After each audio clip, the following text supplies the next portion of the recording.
పరిశుద్ధ నామమునకు స్తోత్రము కలుగునుగాక. హోప్ ఛానల్ చూస్తున్న వీక్షకులందరికీ కూడా వందనాలు తెలియజేస్తూ ఉన్నాం. మీ అందరికీ కూడా నూతన సంవత్సర శుభాకాంక్షలు తెలియజేస్తున్నాం.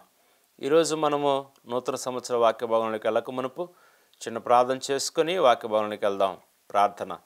పరిశుద్ధుడైన మా తండ్రి, మీకు స్తోత్రములు. దేవా, మీ కృప చొప్పున నాయన మమ్మల్ని అందరిని తండ్రి గడిచిన 2024వ సంవత్సరంలో నాయన 12 నెలలో మీ రెక్కల చాటున మమ్మల్ని కాపాడి కాచి ఉన్న విధానాన్ని బట్టి మీకు స్తోత్రములు. ఈ నూతన సంవత్సరంలో నాయన 2025వ సంవత్సరంలో తండ్రి మొదటి దినమందున ప్రభా మిమ్మల్ని ఆరాధించడానికి నాయన మీరు ఇచ్చిన యొక్క అవకాశాన్ని బట్టి మీకు స్తోత్రములు తండ్రి. ఈ సమయమందున ప్రభా మీ పరిశుద్ధమైన వాక్య భాగంలో నుంచి మేము ధ్యానం చేసుకుని చుండగా మీ బిడ్డలకనైనా వినగలిగే మనసును గ్రహింపు శక్తిని మీ పరిశుద్ధాత్మ ద్వారా మా అందరికీతో మీరు మాట్లాడమని నజరుడైన యేసు నామమును బట్టి ప్రార్థిస్తూ ఉన్నాము తండ్రి. ఆమేన్. పరిశుద్ధ గ్రంథము నుండి వాక్య భాగాన్ని మనము ధ్యానం చేసుకుందాము. మరి ప్రతి ఒక్కరికి కూడా నూతన సంవత్సర శుభాకాంక్షలు తెలియజేస్తున్నాం. హెబ్రీయులకు రాసిన పత్రిక 10వ అధ్యాయము 19వ వచన భాగాన్ని మనము చదువుకుందాం.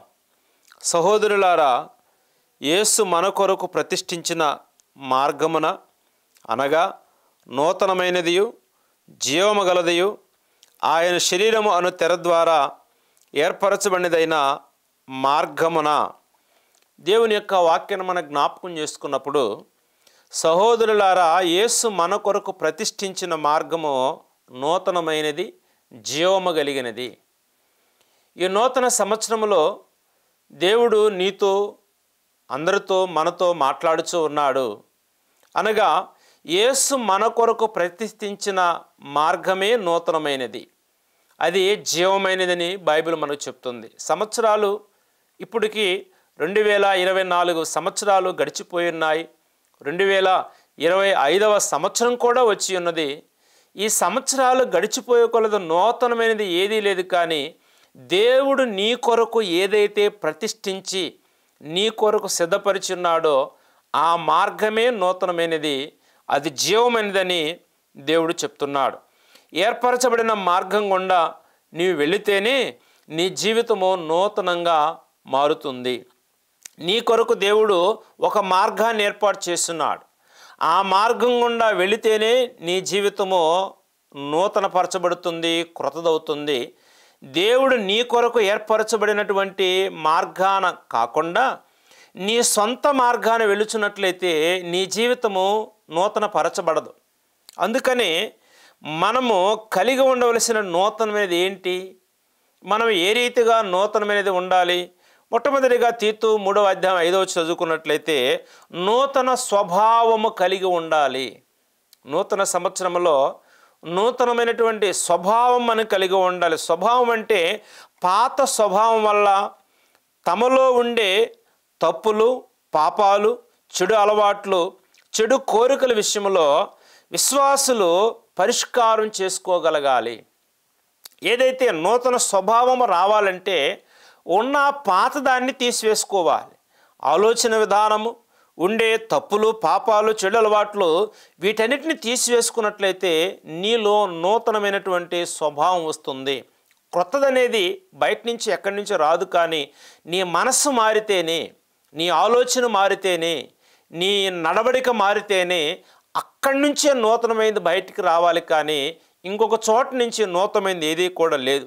అందుకని నూతనమైనటువంటి స్వభావము ప్రతి మనిషిలో కూడా కలగాలి.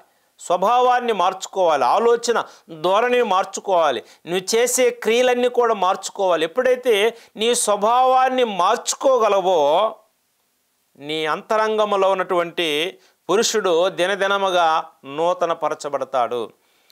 2వ కొరింథీయులకు రాసిన పత్రిక 4వ అధ్యాయం 16వ వచనం మనం చదువుకున్నట్లయితే ఇక్కడ అంతరంగమునున్న పురుషుడు దినదినము నూతనముగా ఉండాలి.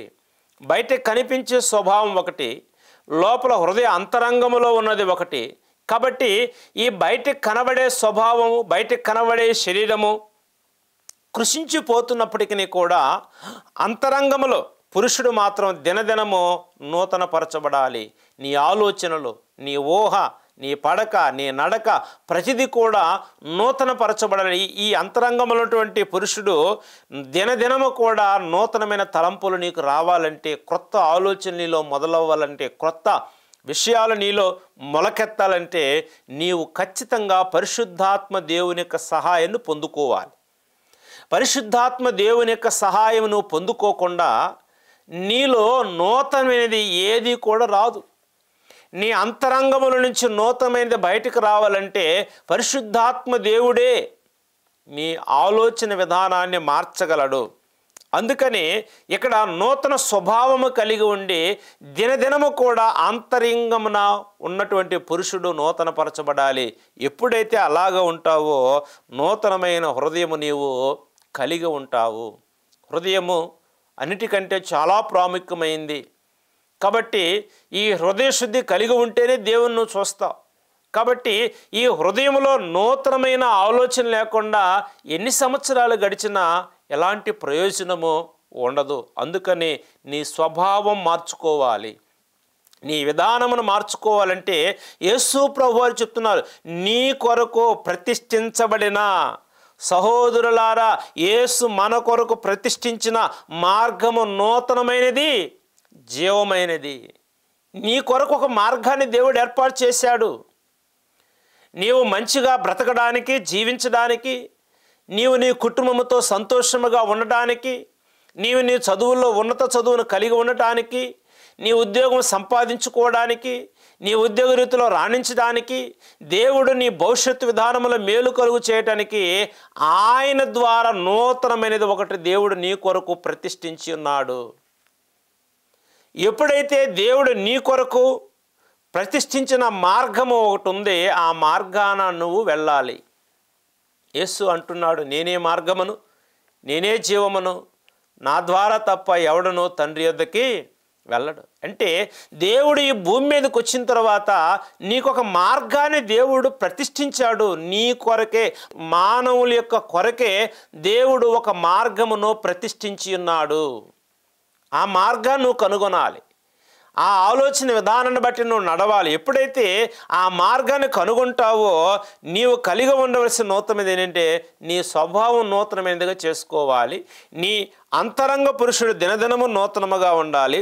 నీవు నూతనమైన హృదయం కలిగి ఉండాలి, నూతనమైన ఆత్మ కలిగి ఉండాలి, నూతనమైనటువంటి బలము కలిగి ఉండాలి.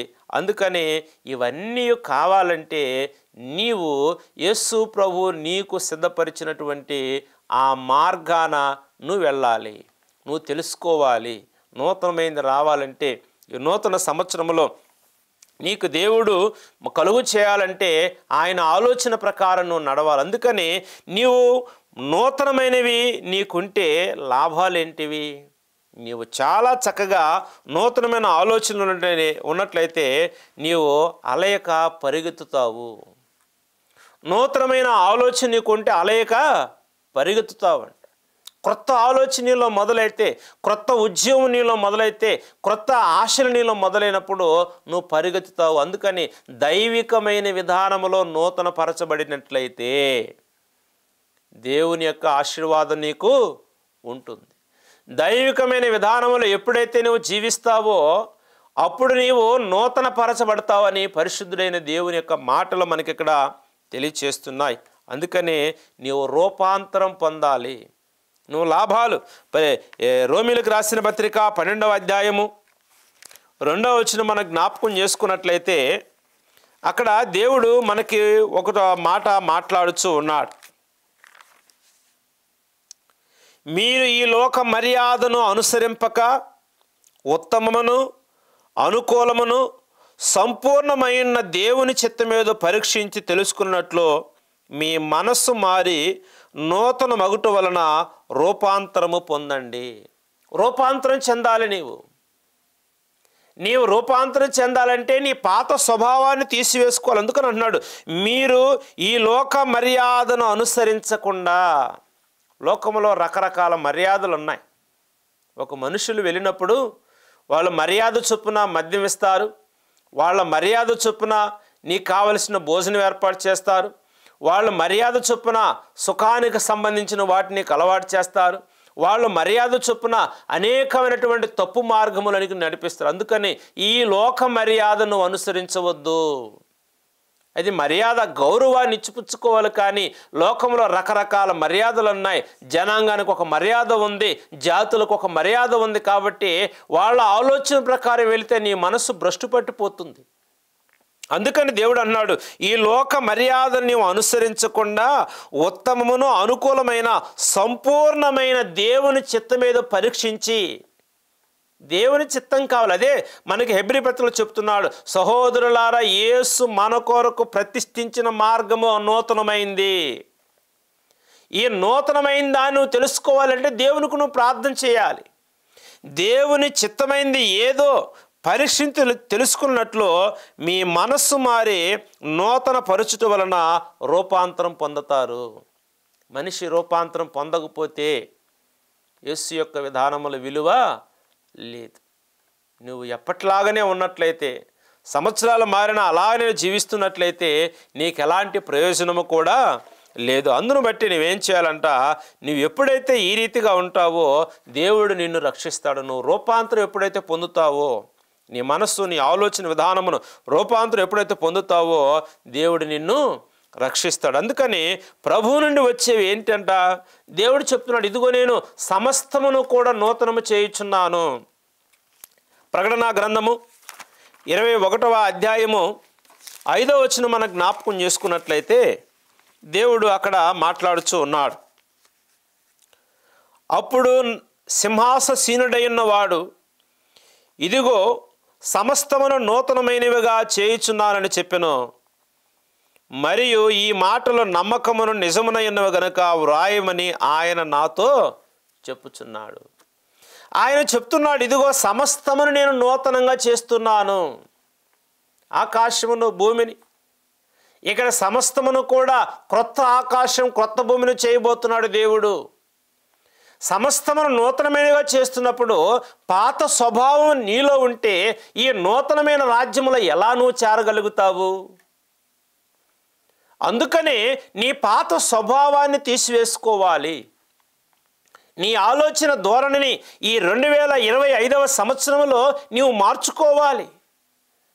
దేవుడు సమస్తాన్ని కూడా నేను నూతన పరుస్తున్నాను కాబట్టి సమస్తాన్ని కూడా దేవుడు నూతన పరుస్తున్నప్పుడు ఆయన నూతనమైన యెరూషలేము పట్టణాన్ని కూడా దేవుడు జ్ఞాపకం చేసుకోవాలి. మనం అది కూడా క్రొత్తదే. కాబట్టి ఈ భూమి మీద నువ్వు ఎంతకాలం నుంచి బ్రతుకుతున్నావు, ఎన్ని సంవత్సరాల నుంచి జీవిస్తున్నావు, ఎన్ని సంవత్సరాల నుంచి నువ్వు గడిచి వెళ్ళిపోతూనే ఉన్నాయి దినాలు, సంవత్సరాలు, కానీ నూతనపరచబడటం లేదు. కానీ దేవుడు అంటున్నాడు, నేను నీ కొరకు ఒక మార్గాన్ని నూతనంగా చేస్తున్నాను. ఇదిగో నేను సమస్తాన్ని కూడా నూతనంగా చేస్తున్నాను. ఇప్పుడు నువ్వే మారాలి. ఇప్పుడు నీ ఆలోచన నీ విధానమును మార్చుకోవాలి. యేసు ప్రభువునందు నమ్మకం కలిగి ఉండాలి. ఎంత కాలము నుండి నువ్వు మార్పు చెందట్లేదో, నూతనమైనటువంటి మార్పు చెందట్లేదో జ్ఞాపకం చేసుకో. అందుకని నీ నుండి దేవుడు కోరుచున్నాడు. ఆయన కనికరాన్ని కోరుచున్నాడు. కాబట్టి నీ నుండి కోరుకునే విధానంలో నూతనమైనటువంటి ఆలోచన కలిగి ఉండకుండా నీవు ఎంతకాలము కూడా లోకానుసారమైన విధానంలో బ్రతికితే ఏముందండి? అందుకని దేవుడు అంటూ ఉన్నాడు మీకా గ్రంథము 6వ అధ్యాయం 8వ వచనములో, మనుష్యుడా, ఏది ఉత్తమమో అది నీకు తెలియచేయబడి ఉన్నది. న్యాయముగా నడుచుకొనుటయు, కనికరమును ప్రేమించుటయు, దీన మనస్సు కలిగి దేవుని ఎదుట ప్రవర్తించుటయో ఇంతే కదా నిన్ను అడుగుచున్నాను. ఇంతే కదా యెహోవా నిన్ను అడుగుచున్నాడు. నీవు దీన మనస్సు కలిగి ఉండాలి, మంచిగా ఉండమని దేవుడు చెప్తున్నాడు. ఇక్కడ నీవు కనికరమును ప్రేమించాలి, దేవుని ఎదుట మంచిగా ప్రవర్తించాలి. అంటే ప్రవర్తన ఏంటి? నీ సత్ప్రవర్తన కలిగి ఉండాలి. నీ చెడ్డ ప్రవర్తన ఏదైతే ఉందో, చెడ్డ ఆలోచన ఏదైతే ఉందో, చెడ్డ నడక ఏదైతే ఉందో, చెడ్డ మాటలు ఏదైతే ఉన్నాయో వాటన్నిటిని కూడా మానుకొని మంచిగా నువ్వు ప్రవర్తిస్తే అదే నూతన పరచబడటము.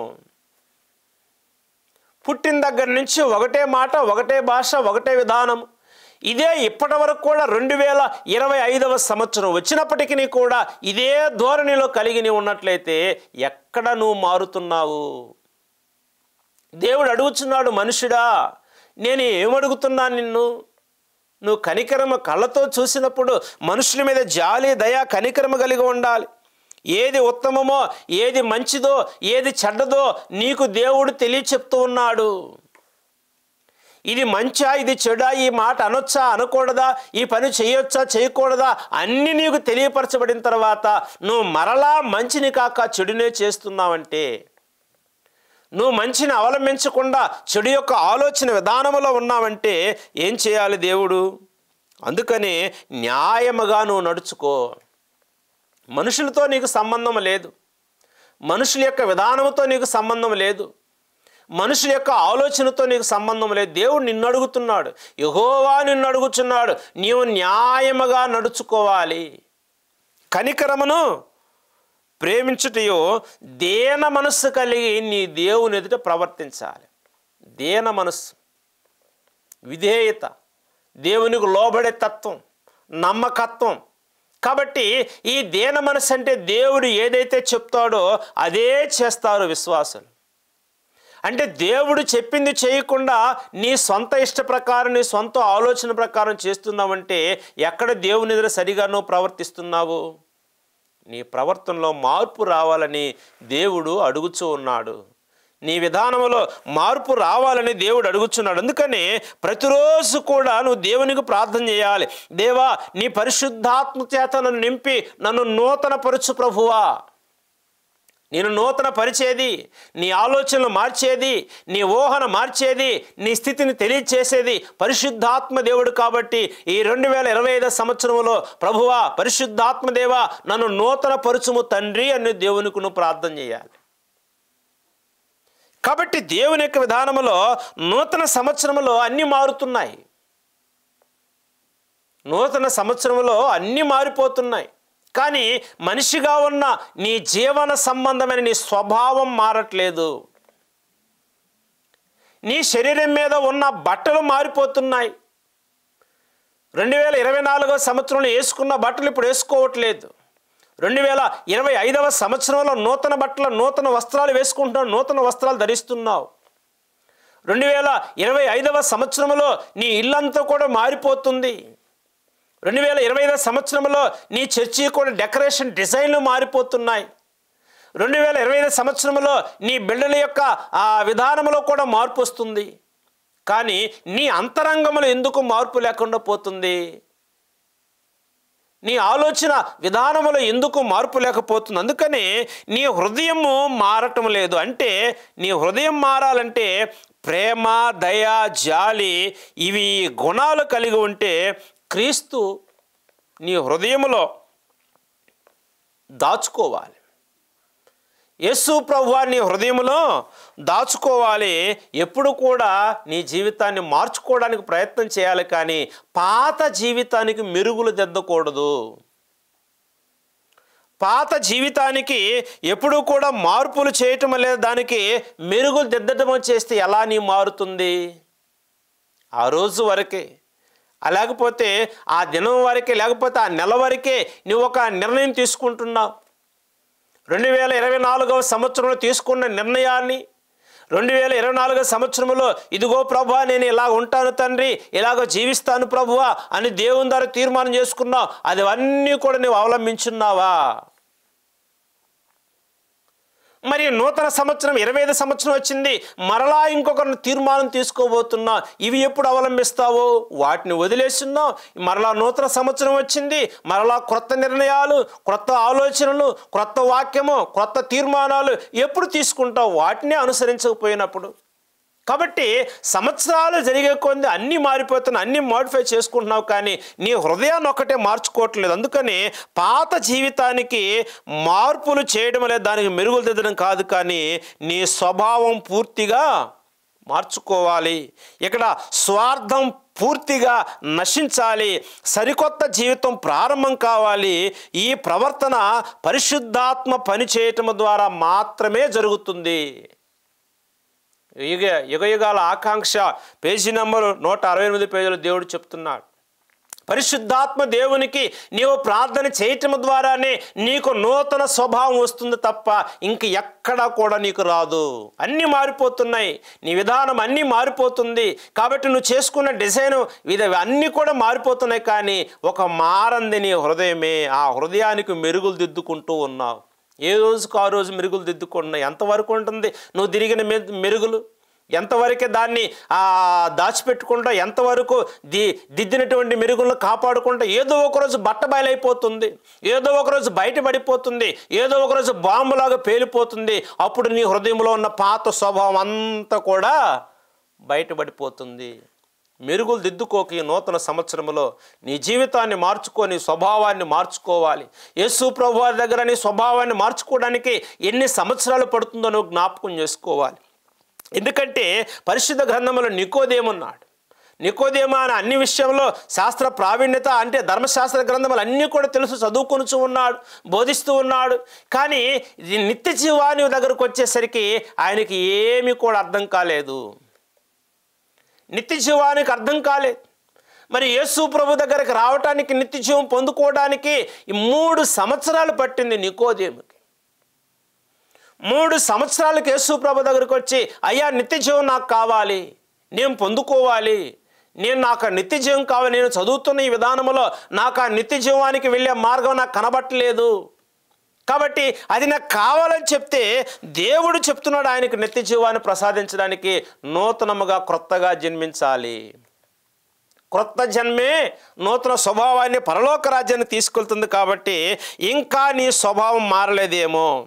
ఎన్ని సంవత్సరాలు అవుతుంది? 2024వ సంవత్సరమే వెళ్ళిపోయింది, 2025వ సంవత్సరం కూడా వచ్చింది. కానీ నీ పాత స్వభావం మారలేదు. నీ క్రొత్త స్వభావం మారాలంటే దేవుడు నీ కొరకు చెప్తున్నాడు. ఈ నూతన సంవత్సరంలో ఒక వాగ్దానము హెబ్రీయులకు పత్రిక 10వ అధ్యాయము 19వ వచనం చెప్తున్నాడు, సహోదరులారా యేసు మన కొరకు ప్రతిష్ఠించిన మార్గము నూతనమైనది, జీవమైనది, దీన్ని తెలుసుకోవాలి. ఇది తెలుసుకుంటే నీ జీవితం మారిపోతుంది, నీ కుటుంబం మారిపోతుంది, నీ బిడ్డలు మారుతారు, నీ కుటుంబంలో నూతనమైనటువంటి సంవత్సరంలో నూతనమైనటువంటి ఆనందాలు, సంతోషాలు నీలో ఉంటాయి. యేసు ప్రభువారు నీ కొరకు సిద్ధపరిచిన ప్రతిష్ఠించిన మార్గమే నూతనమైంది తప్ప నువ్వు ఎంచుకున్న మార్గం, నువ్వు తీసుకున్న మార్గం, నువ్వు నడిచే మార్గం, నీ తీర్మానాలు ఏవి కూడా కాదు. కానీ యేసు యొక్క మార్గంలో నూతనమైనది ఉంది.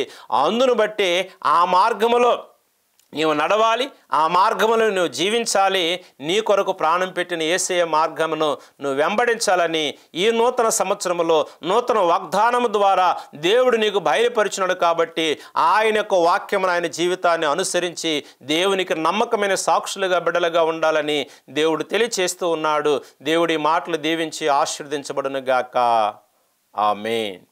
ప్రార్థన చేసుకుందాం. మహాపరిశుద్ధుడా, మమ్మల్ని మిక్కిలిగా ప్రేమించిన మా పరలోకపు తండ్రి, మీ పరిశుద్ధ ఘనమైన శ్రేష్టమైన నామమును బట్టి మీకు స్తోత్రములు.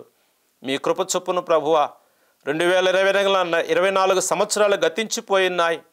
2025 సంవత్సరం నూతన సంవత్సరంలో ప్రవేశించున్నావు నాయన. ఈ నూతన సంవత్సరంలో నూతన వాగ్దానము చేత ప్రభువా మీరు నింపి ఉన్నారు. దేవుడు మన కొరకు సిద్ధపరిచినటువంటి మార్గమే నూతనమైంది, అదే జీవము కలిగినది. ఈ నూతనమైనటువంటి మార్గములోనికి నాయన అనేక మంది బిడ్డలు ఉచ్చులాగున ఆత్మ ప్రేరేపణ దయచేయండి. పాత జీవితానికి మెరుగులు దిద్దుకుంటూ వెళుతున్నారు నాయన. పాత సంవత్సరంలో జరిగినటువంటి విధానంలో ప్రభువా నాయన వారు తీసుకున్న తీర్మానాలు అవి కూడా సరైనటువంటి విధానంలో ముగించలేకపోతున్నారు ప్రభువా. మరలా ఈ నూతన సంవత్సరంలోకి వచ్చిన్నారు. నూతనమైన ఆలోచన, నూతనమైన స్వభావాన్ని మార్చండి తండ్రి. నూతనమైన హృదయాన్ని వారికి దయచేయండి. నూతనమైన ఆత్మచేత నింపమని ప్రార్థిస్తున్నాం ప్రభువా. మీ రక్షణ కలుగు చేయండి. సమస్తమును మీరు నూతనంగా చేస్తున్నారు ప్రభువా. ఈ నూతనంగా చేసే ఆ రాజ్యములో నూతనమైన మనిషి ఉండగలడు, కానీ మెరుగులు దిద్దుకున్న పాత జీవితం మనిషి ఆ రాజ్యములో ఉండలేడు ప్రభువా. నీ కృపలో తండ్రి మీ వాక్యము ద్వారా ఎన్నిక చేయబడిన బిడ్డలు మీరు దర్శించండి. మీ పరిశుద్ధాత్మ ద్వారానే జీవితాలు నూతనమవుతాయి ప్రభువా. మీ పరిశుద్ధాత్మ సహాయమును పొందుకోవడానికి, మీ పరిశుద్ధాత్మ యొక్క ప్రార్థన జీవితము కలిగి ఉండటానికి నాయన పూర్తిగా పాత జీవితం నశించిపోయి నూతనమైనటువంటి దేవుడిచ్చిన నూతనమైన మార్గాన్ని అవలంబించుకునే భాగ్యాన్ని ప్రతి ఒక్కరికి దయచేయమని, మీ ఆత్మచేత నింపండి, మీ కృపలో బలపరచమని, ఈ నూతన సంవత్సరం అంతయు ప్రతి కుటుంబాన్ని, ప్రతి బిడ్డలను, సమస్తమునైనా వారి కలిగిన ప్రతి దారిని మీరు దీవించి ఆశీర్వదించమని, మీ కృపతో ఆశీర్వదించమని, పరిపూర్ణమైన కాపుదల వారికి అనుగ్రహించమని, మంచి ఆరోగ్యమును, శక్తిని, బలమును సమస్త ప్రజలకు మీరు కలుగు చేయమని నజరుడైన యేసు నామమును బట్టి ప్రార్థిస్తూ ఉన్నాము తండ్రి. ఆమేన్.